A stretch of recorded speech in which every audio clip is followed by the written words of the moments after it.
Okay, now let us do this last topic of stress at a point, which is, this last topic in the variation of forces at a point, which is variation of strain at a point. Okay, so this is the last topic of this chapter, and that is variation of strain at a point. So strain at a point is similar to the stress at a point. The philosophy is the same. Only thing is that you are dealing with strains instead of stresses. So what happens in stresses? In stresses you have got forces which are causing stresses. Okay? Since stress is equal to force by area, or in shear also it's V by area. So in case of stresses, you have got forces which are causing stresses.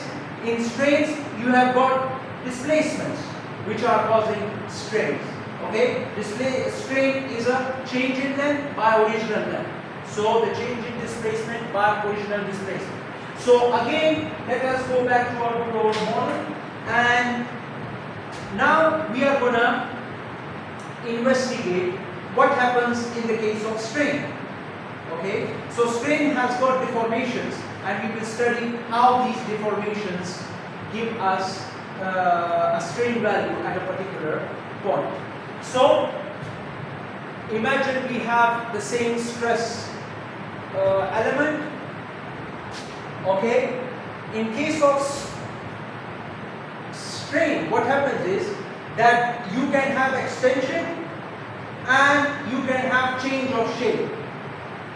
Extension is distortion. Okay, sorry, you can have distortion or you can have change in length. So distortion is actually your shear. This is my element. It was square previously. I apply shear, it became parallelogram. So that angle, this is actually the change in this angle.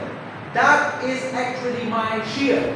Initially 90 degree, okay, or at some inclination, and after that I have this alpha. So if I subtract these two angles, the sum of these two angles will give me the change in angle. Do you understand my point? That is my shear. Initially it was at a certain angle. In our case it is 90 degree. Yes, and then so let's call that 90 degree alpha, and after after application of shear force, it deforms like this, and it is beta. So alpha minus beta is equal to actually gamma. Okay, so that is the change in the angle. So that is what this sketch is telling you. Now, if we say, now how to find out the value of this extension or compression and the gamma value, the change in orientation, change in angle. So that is equal to, so if we assume a certain plane which is OA on this element, okay, so this element which is located at an angle theta, okay, and this OA, so imagine I have got an OA over here. Yeah, imagine there is an imaginary plane which is like this, and what happens when it extends? What happened to this plane? This plane will move to somewhere over here, isn't it? Initially it was like this. Yeah, now it goes to this point, A dash. So OA goes to A dash. Do you understand my point? Initially it was like this, and after application of force it moves to some point which is A dash. So what has happened? Actually you have in x direction you have got strain in x contributing to it. You have in y direction strain in y contributing to it. and you have a inclination gamma dy contributing to it. So all these three vectorially move this point A from this point A to A dash. So what I am saying is that initially this was this point A and it has moved somewhere in space. Okay, so there is in x direction it is strain x dx. In y direction it is strain y dy. And then there is this angle gamma xy which is also in x direction. Gamma, as I told you, is the angle. Okay, so gamma times dy, gamma times dy gives me the distance which is covered in the x direction. You see, this is my x axis. So what I am saying is that initially if this has moved gamma, yes, and this is my dy. So gamma dy, tangent theta is perpendicular by this. So gamma times dy, it gives me the displacement in the x direction. So that's where gamma yx dy comes from. So three things are contributing. Please note. One is strain in x direction, which is going in the x axis. One is strain in y direction.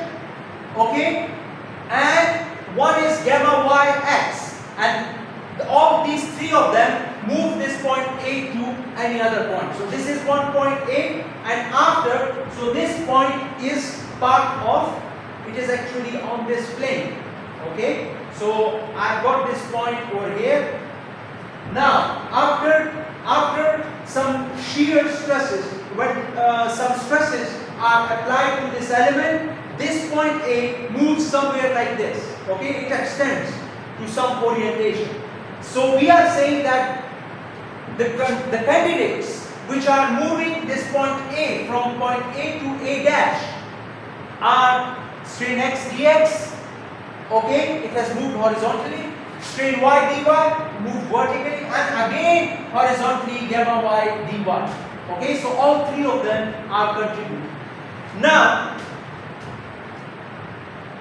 this A point we can drop a perpendicular. Yes, and this perpendicular can be called A double dash. Okay, so I've dropped this perpendicular on this line, deformed line, and this is A dash. I blow this up, zoom in, and I get A double dash. Okay, this is A double dash. So this is, so what has happened? What am I investigating? Okay, I am trying to find out what has happened to this vector which has extended. This stays the same. These two are the same angles, are the same lengths. What has changed is this vector which is over here, and that I have written A double dash A dash. Okay, so this A has got a contribution strain x dx, strain y dy, and gamma yx dy. So these three, so I have just blown this thing up, nothing else. Okay, so these are the same. If you want, I can draw it again in green.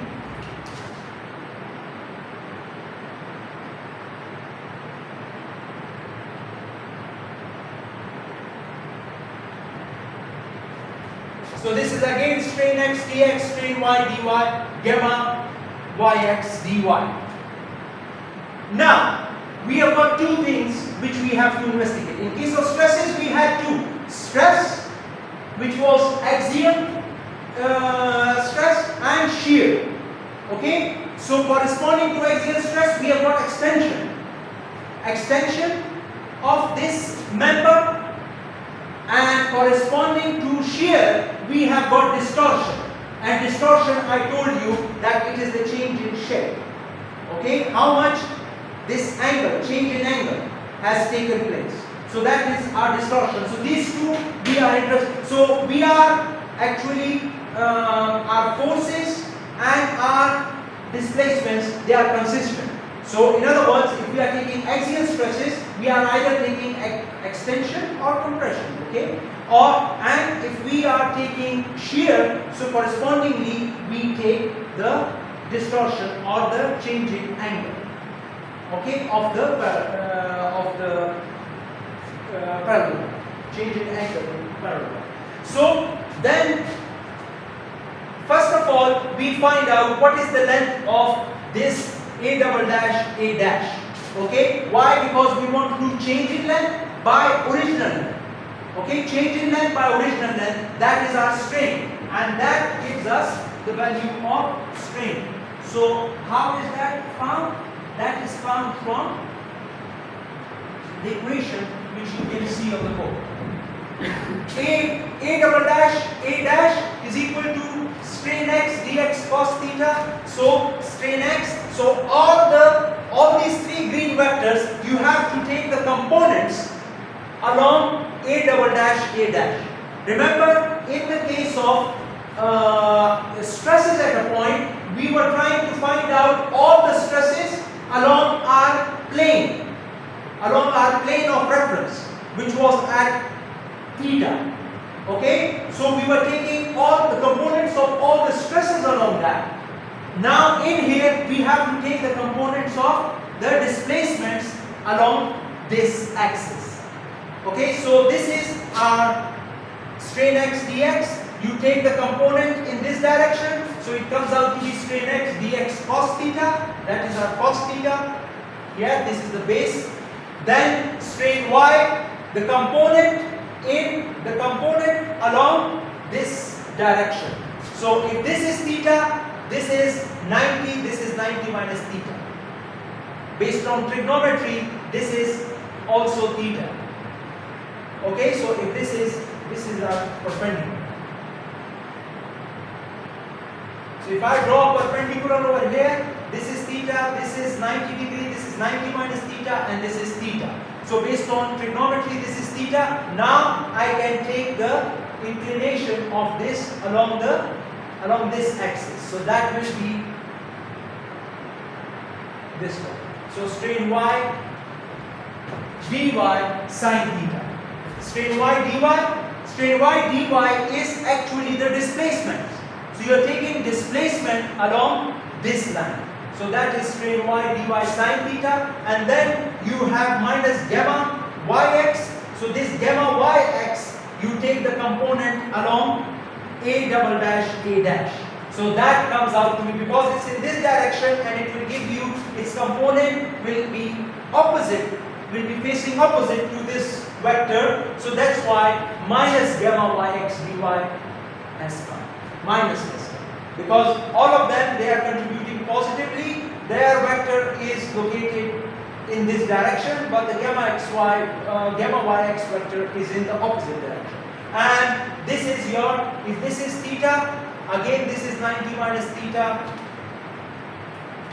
This is theta, yeah, this is 90 minus theta, and this is again theta.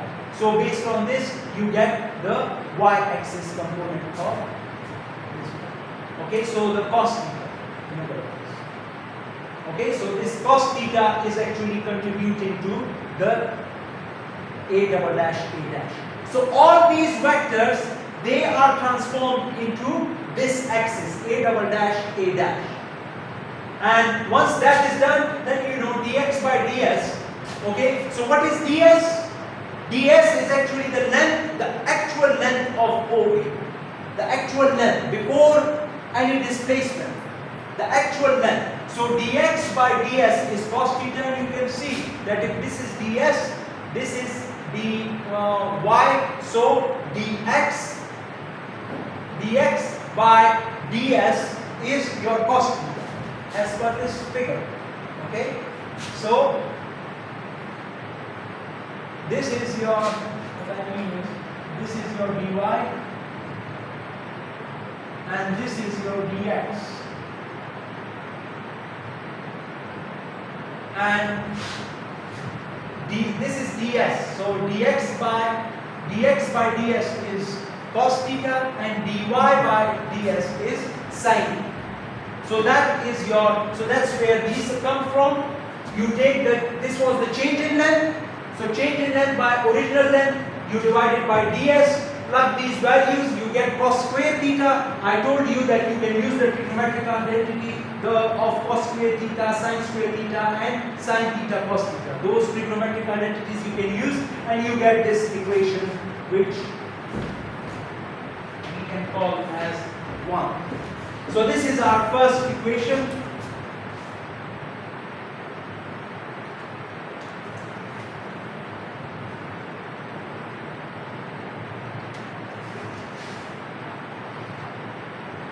This is our equation number 1. Now, that was with respect to this plane. Now, what will happen? Now, another thing which we are interested in is the gamma. Okay, the shear. How much shear has taken place? So, how can we work out our shear? For shear, we say that we have to find out A double dash. So what is A double dash? This one.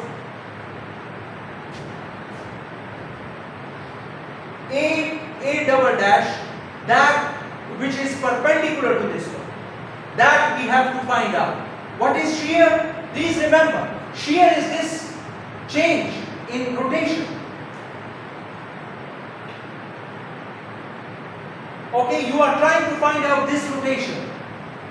Okay, and that rotation is A double dash divided by ds. Okay, so that is the original rotation which I have called beta. So in this case, so this angle is equal to this perpendicular distance by ds, and this perpendicular A double dash is equal to all of these forces component along this direction, A double dash. Along this direction, you take all the components, okay, all three of them, and use the same identities and the trigonometric identities. You get beta. Okay, beta. This beta, as I told you, is this one. This is beta. Okay, this is beta is equal to A double dash divided by ds. That is beta. Okay, that is beta. A double dash divided by beta, divided by ds. That is your beta.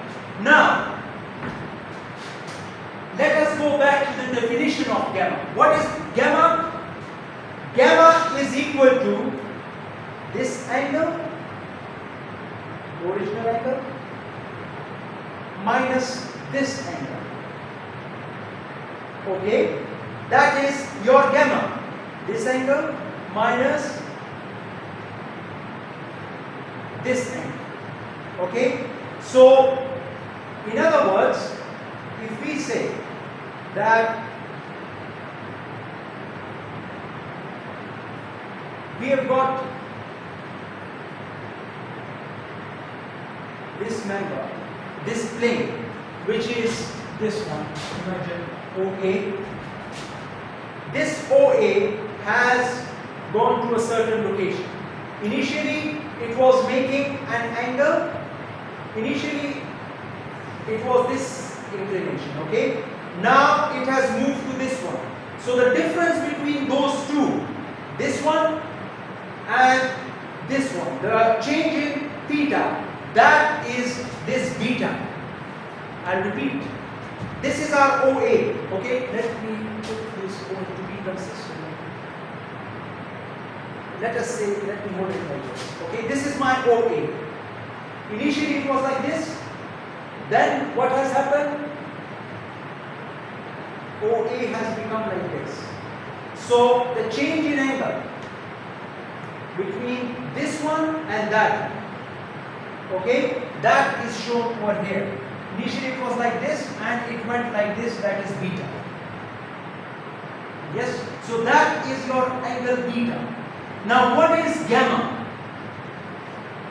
Gamma is actually, if this is the plane, yeah, which has moved in this direction, there will be another plane perpendicular to it which has moved in the other direction. And the same beta at this beta. Now look at this. This moved like this, but perpendicular to it, which is this one.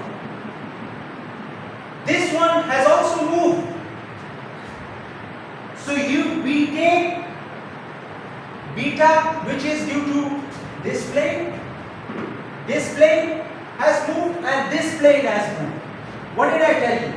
I told you that actually the gamma is this angle minus this angle. Okay? This angle minus this angle. So what we have done is we have taken half of this, which is this one, and there is another half which is perpendicular to this one, which is corresponding to this one. That is at theta plus 90 degree. So this theta plus 90 degree corresponding to this one, we take that angle. So in the same equation you put theta plus 90 degree, you get b dash, and then you subtract beta from beta dash and you get the gamma. So let me repeat what I am saying. Again, look at this. What is gamma? Gamma is, this is the original orientation of the element, okay, minus this angle after the application of the load, after displacement. That is our gamma. Now, what are we saying? So, gamma involves two members, okay, two faces. One is this one is that one. Agreed? For this face, we have worked out our beta. For this face, we have worked out our beta, which is this one. For this face, we put in the same equation theta plus 90 degree and we get our beta dash. Okay? And then for the both of them, we subtract one from another, beta from beta dash, and we get the summation, we get the gamma. Do you understand my point? So that is actually our gamma, which is beta minus beta dash. One this member and another one this member. So it is between two members. So we are saying that this member initially was like this. What has happened to it after inclination? And this angle, this member initially was like this. What has happened to this member after application of the load? Okay. So and we add both of them. Okay, both are in opposite direction, isn't it? This one goes like this in this direction, this one goes in that direction. So that's why we subtract this angle from that angle and we get beta minus beta dash. So half gamma AB. So in other words, so you subtract beta from beta dash, you get this one, and then you take two common from here, do some algebraic manipulation and use the identities, you get this gamma equation. And this gamma equation is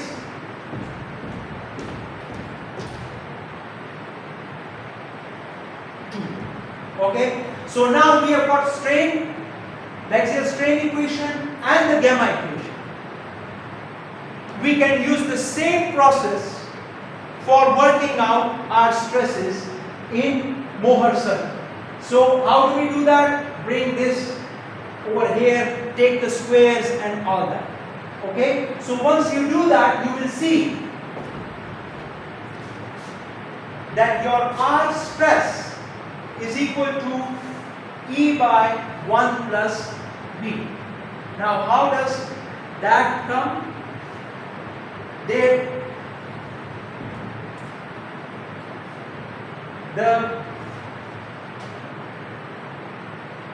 we know that stress is equal to E times strain, yes, and we know that tau is equal to G times gamma.